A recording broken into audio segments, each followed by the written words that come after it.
Hello दोस्तों, मैं वीरू आपका ऑनलाइन ट्यूटर।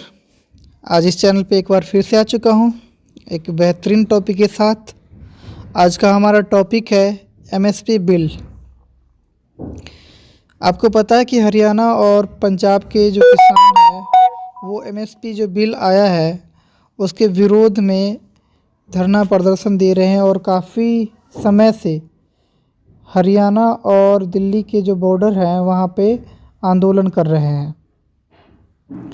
ये आंदोलन क्यों कर रहे हैं और क्या कारण है और इनके मांगों को सरकार क्यों नहीं पूरा कर पा रहा है, इसके ऊपर आज हम चर्चा करेंगे। दोस्तों, ये बहुत अच्छा वीडियो है, तो बिना देरी किए शुरू करते हैं। तो एमएसपी बिल क्या होता है पहले हम ये जान लेते हैं। तो एमएसपी, एम मतलब मिनिमम, एस सपोर्ट, पी मतलब प्राइसेस। इसको हम हिंदी में न्यूनतम समर्थन मूल्य कहते हैं। और ये व्यवस्था इसलिए लागू किया गया था ताकि देश के जो किसान हैं उनकी जो फसल ख़राब हो जाता है तो उनके फसलों को उचित दाम मिल सके और किसानों को नुकसान से बचाया जा सके। इसलिए एमएसपी लाया गया, अर्थात न्यूनतम समर्थन मूल्य लाया गया। किसी फसल की जो न्यूनतम समर्थन मूल्य होता है, एमएसपी होता है, वो पूरे देश में समान ही होता है। केंद्र सरकार निर्धारित कर देती है किसी फसल का दाम, तो उसी फसल के रेट पे पूरे भारत में सामान बेच सकता है किसान अपना। भारत सरकार की अगर बात करें तो भारत सरकार का कृषि मंत्रालय, कृषि लागत और मूल्य आयोग जो है, इनकी ही सलाह मशवरा से न्यूनतम समर्थन मूल्य तय किया जाता है, अर्थात एमएसपी तय किया जाता है। इसके तहत अभी 13 फसलों को खरीदा जा रहा है भारतीय सरकार के द्वारा, अर्थात एमएसपी के द्वारा एमएसपी रेट पर 23 फसलों को खरीदा जा रहा है। इन 23 फसलों में धान, गेहूं, ज्वार, बाजरा, मक्का, मूंगफली, मूंग, सोयाबीन, तिल और कपास जैसी कई सारी फसलें शामिल है। एक अनुमान के अनुसार केवल देश के 6% किसान को ही एमएसपी बिल का फ़ायदा मिल पा रहा है, जिनमें से अधिकांश जो किसान है वो पंजाब और हरियाणा की है। और इसी वजह से जो एमएसपी बिल जो आया है, इसके विरोध में पंजाब और हरियाणा के ही किसान सबसे ज़्यादा इसका विरोध कर रहे हैं। आगे पढ़ते हैं हम। ये देख सकते हैं कि इस पिक्चर में किस तरह से जो पंजाब और हरियाणा के जो किसान हैं वो एमएसपी बिल के विरोध में आंदोलन चला रहे हैं। कितना भारी आंदोलन है। अब हम पढ़ लेते हैं कि जो सरकार ने जो एमएसपी बिल लाया, कृषि कानून जो लाया, तो उससे क्या बदलाव आया। तो भारत सरकार के पूर्व कृषि सचिव सिराज हुसैन कहते हैं कि एमएसपी को लेकर किसानों की चिंता के पीछे कुछ वजहें भी है। और वो वजह क्या है, सरकार ने अब तक लिखित में कोई ऐसा आदेश जारी नहीं किया, ऑर्डर जारी नहीं किया जिससे कि फसलों की सरकारी खरीद जारी रहेगी। अब तक जो भी बातें हो रही है वो मौखिक रूप से ही हो रही है, जुबानी रूप से हो रही है, लेकिन लिखित में कुछ भी ऐसा ऑर्डर जारी नहीं किया जा रहा है जिससे किसानों की चिंता घट सके। तो इसलिए किसान लगातार इतने ठंडियों में भी आंदोलन करते जा रहे हैं और इसी वजह से कई सारे किसान ठंड की वजह से उनका मृत्यु भी हो गया है। यहाँ गौर करने की बात यह है कि सरकारी खरीद जारी रहेगी, इसका ऑर्डर कृषि मंत्रालय ने नहीं बल्कि खाद्य प्रसंस्करण उद्योग मंत्रालय ने किया है, जो कि करना चाहिए था कृषि मंत्रालय की तरफ से।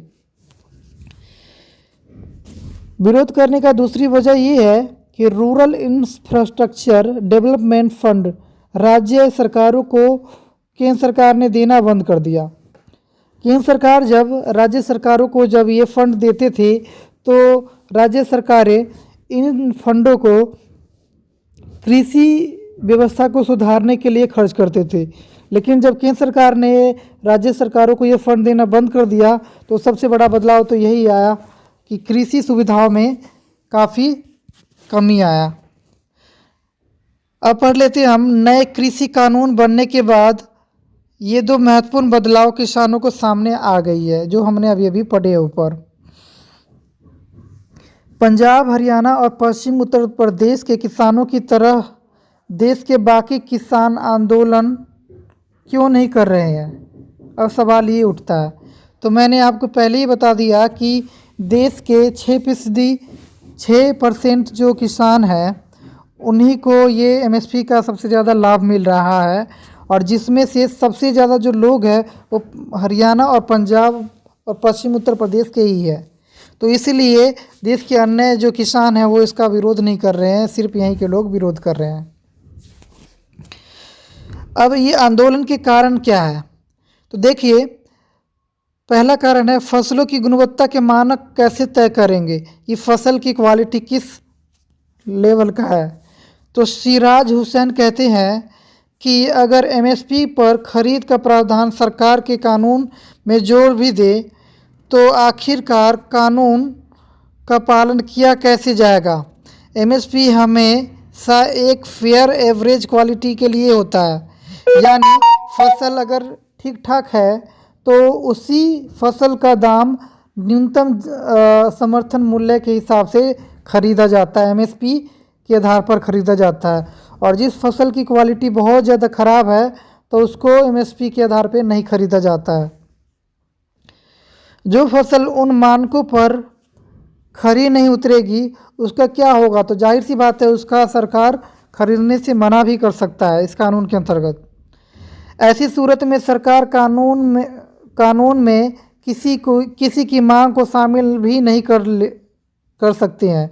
कानून को अमल में लाना थोड़ा मुश्किल होगा, क्योंकि इतने साल से क्या हो रहा था कि एमएसपी जो था उसके आधार पे जो थोड़ा बहुत खराबी फसल हुआ करता था किसानों का, तो वो फसल भी सरकार खरीद लेता था एमएसपी के आधार पे।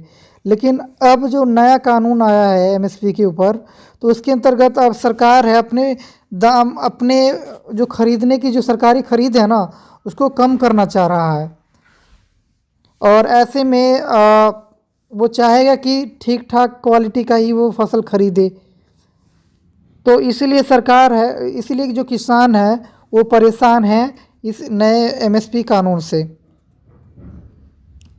दूसरा कारण क्या है देश के किसानों के चिंता का? तो भविष्य में सरकारी खरीद कम होने की संभावना है।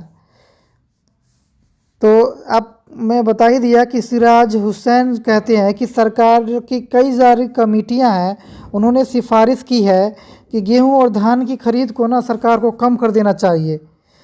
ठीक है, और किस तरह की कमेटियां बोलिए उसका एग्जांपल देख लेते हैं। जैसे कि शांता कुमार कमेटी और नीति आयोग की रिपोर्ट, इन सब में कहा गया है कि सरकार को धान और गेहूं की जो फसल है उसको कम कर देना चाहिए खरीदना। सरकार इसी उद्देश्य के अनुसार ये नया बिल लाया था, और किसानों को यही कानून है उसको डरा रहा है, चिंता में डाल रखा है।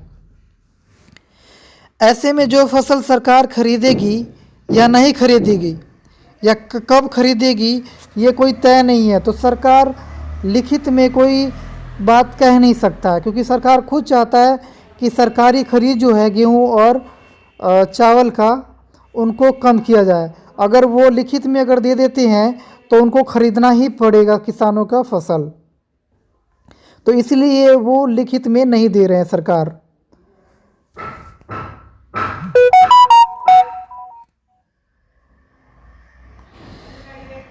तीसरा कारण है किसानों की चिंता का, वो है निजी कंपनियां एमएसपी के आधार पर जो फसल रेट निर्धारित किया गया है उसे खरीदने से मना करेगा। अब देखिए, मेन बात यह है कि सरकार ये चाहती है कि किसानों का जो फसल है वो कम खरीदे, तो जाहिर बात है कि निजी कंपनियां ही बची हैं इन फसलों को खरीदने के लिए। और जब निजी कंपनियों के पास जब किसान जाएंगे तो जाहिर सी बात है वो एमएसपी से कम रेट पर ही खरीदना पसंद करेगा। तो ऐसे में निजी कंपनियों को काफ़ी फ़ायदा होने वाला है, और किसानों को अपने फसल का उचित रेट नहीं मिलेगा। तो इसीलिए देश के जो किसान हैं वो काफ़ी परेशान है इस कानून से। अब देखो किसान भी पड़ सकते हैं दिक्कत में, किस वजह से देखते हैं। तो आइए घूमन के मुताबिक, आरएस जो घूमन है उनके मुताबिक अर्थव्यवस्था के लिहाज से एमएसपी पर सरकार की हिचकिचाहट को एक और तरीके से समझा जा सकता है। और वो पहला देखिए, पहला शब्द है मोनोपोली। मोनोपोली शब्द बेचने वाला एक ही हो, बेचने वाला अगर एक ही हो तो बेचने वाला मनमानी कर सकता है और कहीं पर भी अपना सामान बेच सकता है, और इससे क्या होगा कि अपना फसल का उचित रेट ले सकता है। मोनोपोली का मतलब ये कि किसान है कहीं पे भी जाके बेच सकता है और इससे क्या होगा कि उचित रेट उसको मिल जाएगा। और दूसरा जो शब्द है वो है मोनोप्सनी। अब मोनोप्सनी में क्या होता है कि बेचने वाला बहुत सारा है लेकिन खरीदने वाला एक ही है। तो खरीदने वाला एक है तो जाहिर सी बात है वो बंदा कम कीमत पर ही खरीदेगा, और इससे क्या होगा कि निजी कंपनियों को काफ़ी फ़ायदा होगा और इससे किसानों को क्या काफ़ी दिक्कतों का सामना करना पड़ सकता है। तो आई होप समझ सकते हैं इस चीज़ को। देखिए किस तरह से ये किसान आंदोलन में महिला हो या फिर वृद्ध, हर प्रकार के जो लोग हैं सबके सब शामिल है। पांचवा कारण है चिंता का, वो है फसल की कीमत का आधार सरकार तय करने से बचना चाहती है। दरअसल घुमन कहते हैं कि एमएसपी किसानों को फसल की कीमत तय करने का न्यूनतम आधार देता है। इससे क्या होता है कि किसानों को आसानी से अपने फसल का दाम मिल जाता है, और पहले वो चाहेगा कि प्राइवेट हाथों में इससे ज़्यादा महंगी रेटों पर बेच दे। अगर वो महंगी रेटों पर अगर नहीं लेता है तो कम से कम सरकार है एक उचित मूल्य पर खरीद लेगा उसके फसल एमएसपी के द्वारा, ठीक है। जबकि निजी कंपनियां सामान की कीमतें डिमांड और सप्लाई के हिसाब से तय करती है। अगर देश में अगर गेहूं की अगर उत्पादकता बहुत ज़्यादा है तो जाहिर सी बात है निजी कंपनियां उससे बहुत ज़्यादा सस्ते दामों पे खरीदेगा, और इससे क्या होगा कि देश के किसान है उसकी स्थिति खराब होगा। तो इससे क्या है कि सिर्फ और सिर्फ किसानों को ही घाटा है इस कानून से। तो इसलिए इतने समय से भारत में किसान आंदोलन चल रहा है और सैकड़ों की गुटों में कि जो किसान आंदोलन है वो चला रहे हैं।